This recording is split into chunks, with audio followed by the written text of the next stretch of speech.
All right, folks, welcome back to English. I'm recording for you an overview of paragraph writing. And we covered this earlier in the year, but I've had some emails from folks about this week's paragraph assignment for Romeo and Juliet.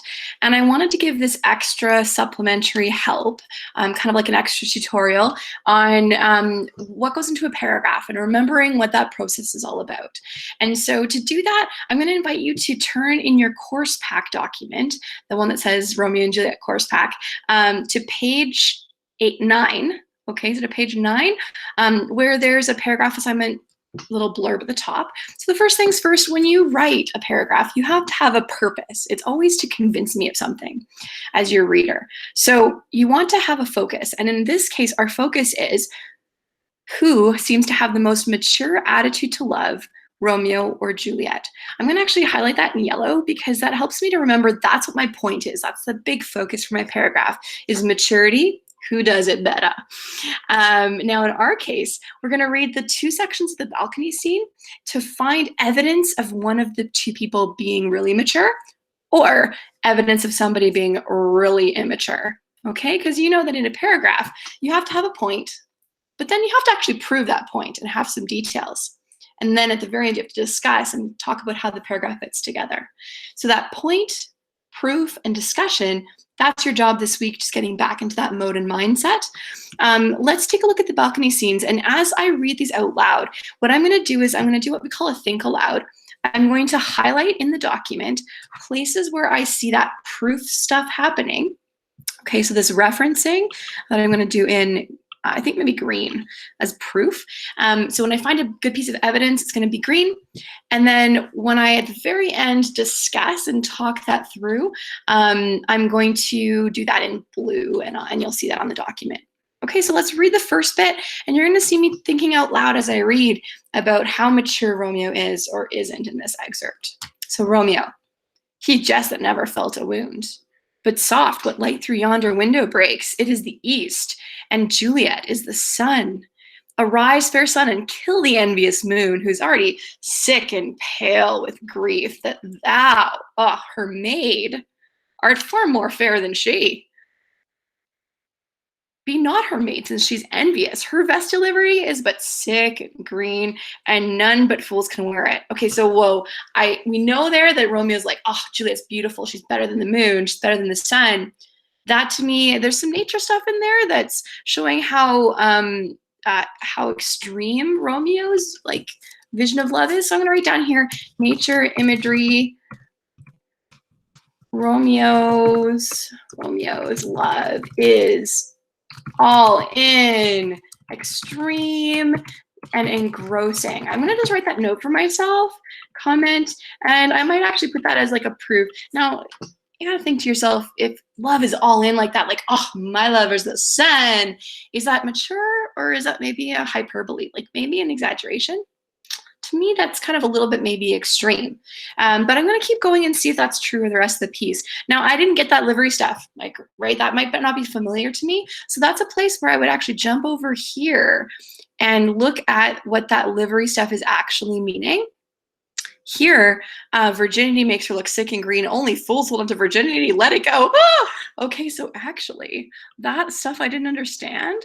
That was like a little bit of a sexy reference. It's a little bit of a tongue-in-cheek joke saying, "Oh, Juliet, don't hold yourself apart as this maid to the moon, to virginity. Don't just be a follower of that way of thinking, because check it out, she doesn't think that you're she's jealous of you.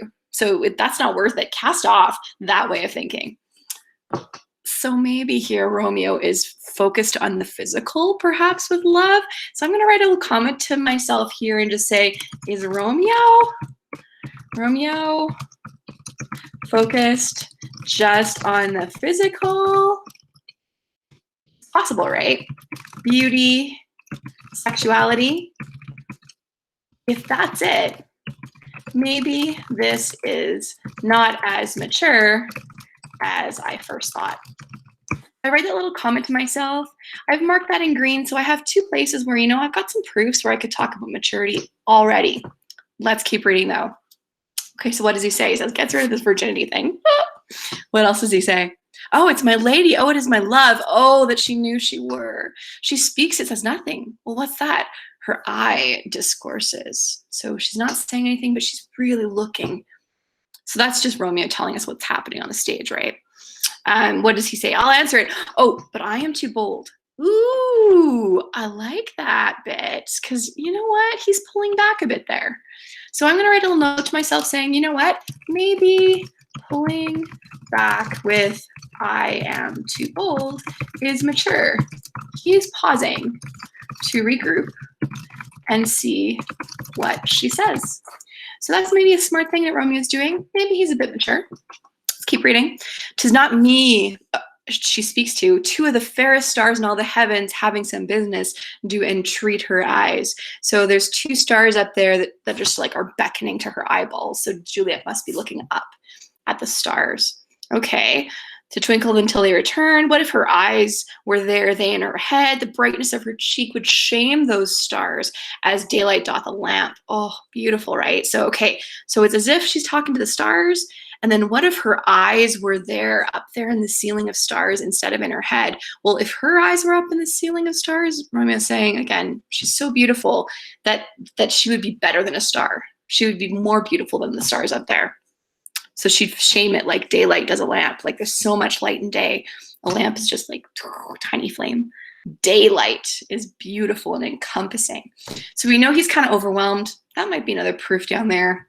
Yeah, I don't know. I'm not going to highlight that one, but that's another section that you could use to talk about in your paragraphs. "Her eye in heaven would through the airy region seem so bright that birds would sing and think it were not night."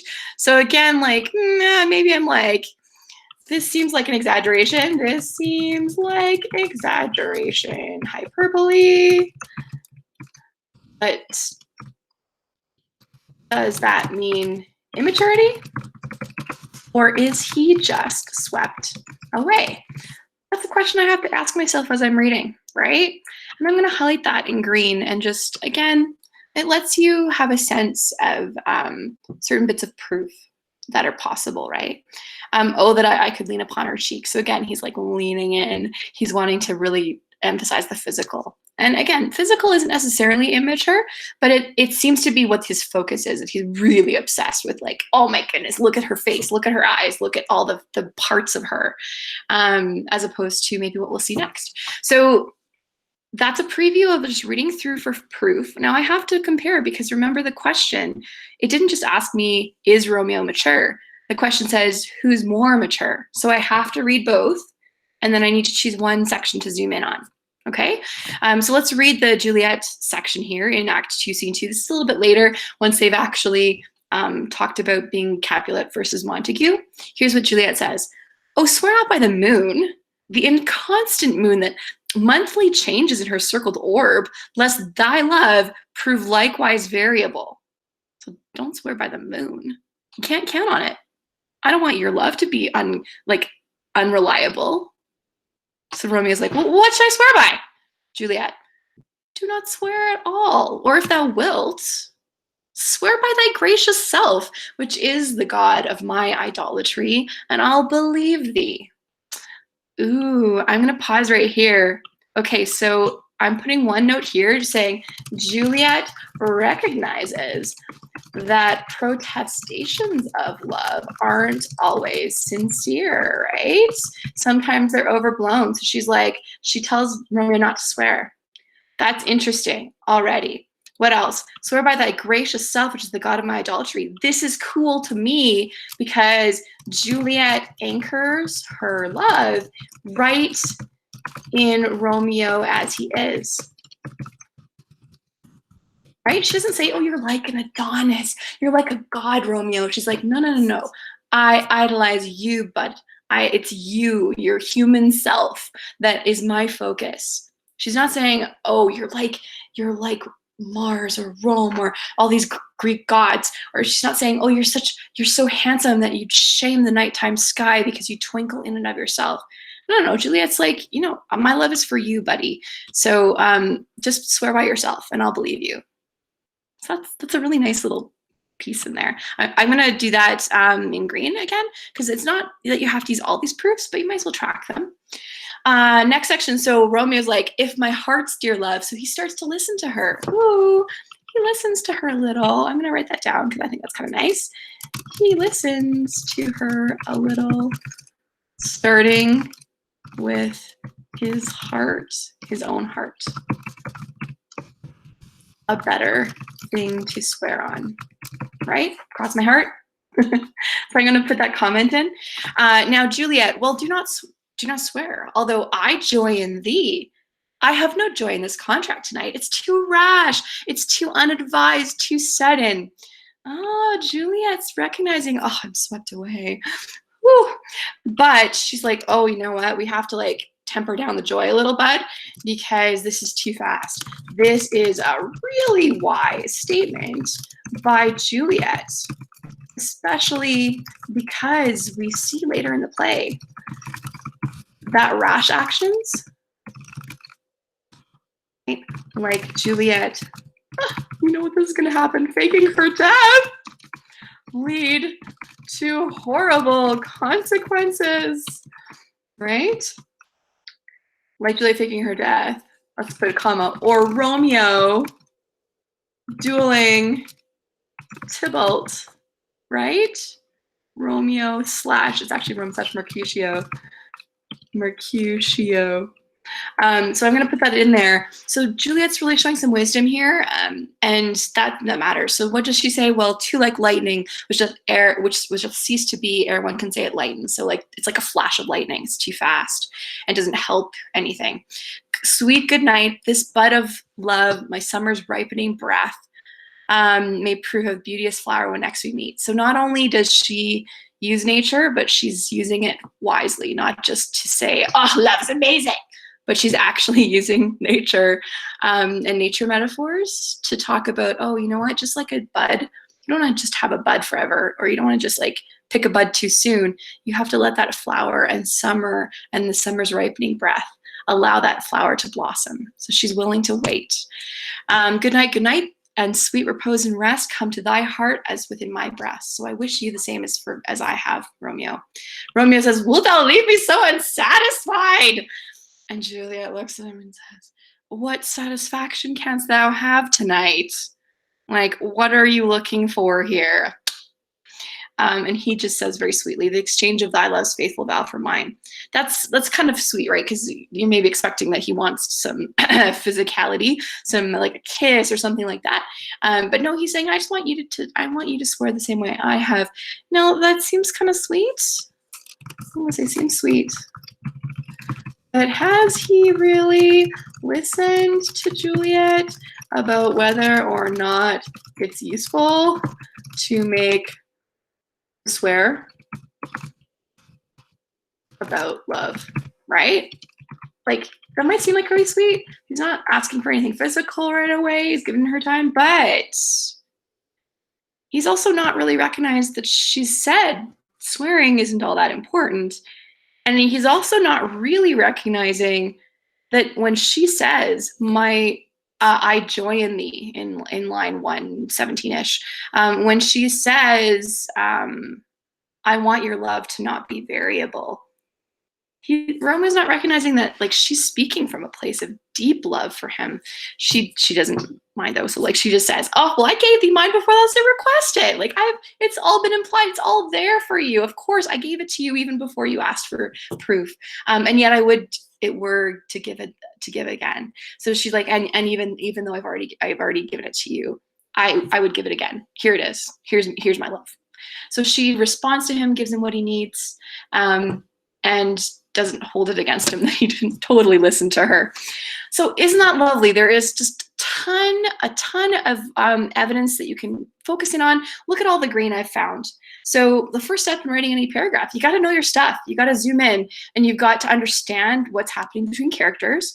You want to have lots of choices because you might write different kinds of paragraphs to this question. I could write one paragraph that just says, Juliet is the more mature one. I could write a paragraph that says, Romeo shows that he gains maturity as he dates Juliet. And I could also write a paragraph that just focuses on Romeo as deficient and says, Romeo is not mature, so it has to be Juliet who's more mature, because Romeo, oh my goodness, he drops the ball. You're gonna have to decide which of those 3 ways you want to answer the question. And so the next phase is making that choice and coming up with your point, who is more mature. You have to answer that question, who's more mature, Romeo or Juliet? So for example, a point statement that might be your topic sentence could be, Juliet is far more mature. I'll go EX. Juliet is far more mature than Romeo because, now notice that, I want you to zoom into specific things that she does. And so I'm going to say she's able to use nature imagery to show that their overpowering love needs to move forward carefully. That's what I'm going to say. That's my idea. So here is my point. My answer to the question, who's more mature? Juliet's far more mature than Romeo because she's able to use nature imagery to show. So that's my nice little, that's going to be my proof, right? That's my little, hey, pointing ahead to show that their overpowering love, or maybe rather than there, I'm going to say young, overpowering love needs to move forward carefully. You might be wondering why I put young in there. I'm going to be talking about that bud to flower as my image that I want to show. So how do I know? I'm going to talk about Juliet uses the image of a bud blossoming only in summer to show the need to wait for the right season to act. Okay. In other words, their young love needs to like wait, hold on. Now for discussion, I would have to that's actually kind of discussion right there. Proof would be the actual line. So let's go back into the examples. Let's find that little bud bit. Sweets, no, bud of summer, bud of love. Oh, look at that. Bud of love, beauteous flower. Those are the bits I'm going to use. Bud of love, boop, beauteous flower. Okay, I'm going to use that bit. Okay, so so proofs, how do I know? My proof would actually be the quotes. Bud of love, becoming beauteous in beauteous summer. Let me go find that exact quote. Beauteous flower when next we meet. Okay, so that's the proof. This little sentence is actually the discussion, talking about how do you know that that feature shows maturity. So Juliet is far more mature than Romeo because she's able to use nature imagery to show what young, overpowering love needs to move, that it needs to move forward carefully. Juliet uses the image of a bud blossoming only in summer to show that they need to wait for the right season to act. Only then will the two enjoy the full potential of their love, like a beauteous flower fully opened. Okay, that's all I need to do. So those are my point proof discussion. Now, I would obviously get rid of the headings in order to make this look like a nice paragraph. For right now, I'm going to just take down the font size so that you can see it all in one place. So you can see this example really easily. So example, point proof discussion. Juliet's much more mature than Romeo. I'm just checking over my work, right? So Juliet's far more mature than Romeo because she's able to use nature imagery to show young, overpowering love needs to move forward carefully. Proof, how do you know? I'm going to use those two. I'm going to use these two quotes. I'm going to use these two quotes. Bud of love, beauteous flower. Good. Okay. And then the next sentence actually that I would be in my paragraph, it would go from carefully to Juliet, right? I wouldn't put that middle one in. So overpowering love needs to move forward carefully. Juliet uses the image of a bud of love, blossoming only in summer to show the need to wait for the right season to act, the right time, season to act. Only then will the two enjoy the full potential of their love, like a beauteous flower fully opened. That's it, folks. That's one little piece of the puzzle. Now, if I really wanted to do an extra special, wonderful job, of course, I would like copy this. I would make sure it's formatted appropriately. So let's take a peek up here. I will actually show you what that looks like. So we take out this bit and we'd probably add a concluding sentence. So I'm going to take out the proof bit. I'm going to make sure that my sentences line right up against one another. So, and I'm going to write a final sentence. So Juliet's far more mature than Romeo because she's able to use nature imagery to show that young, overpowering love needs to move forward carefully. Juliet uses the image of a bud blossoming only in summer to show the need to wait for the right time or the right season to act. Only then will the two be able to enjoy their full potential of love like a beauteous flower fully opened. This is far more mature than Romeo's rash actions and emphasis on physical beauty. Physical beauty. There you go. Yeah. And far more mature than Romeo's. There, this is wise and far more mature than Romeo's rash. Emphasis on physical beauty. That's the whole paragraph. So after that, at the end, I would take away my highlighting, right? And that would be the full complete assignment for this week. Now, it took me longer to actually walk you through this than it will take you to write all on your own, right? Because I'm pausing, I'm going back, I'm explaining my thinking. This is really meant to only be a half an hour kind of writing activity. I think I've budgeted a full hour for you if you need it. But once you do some more watching of the play, you'll have lots to work on with this, okay? Happy warm up back into writing, and I hope you enjoyed this video. This little bit of extra help with writing paragraphs and a reminder about point, proof, and discussion. Bye, everybody. I'm gonna go back and say goodbye for now.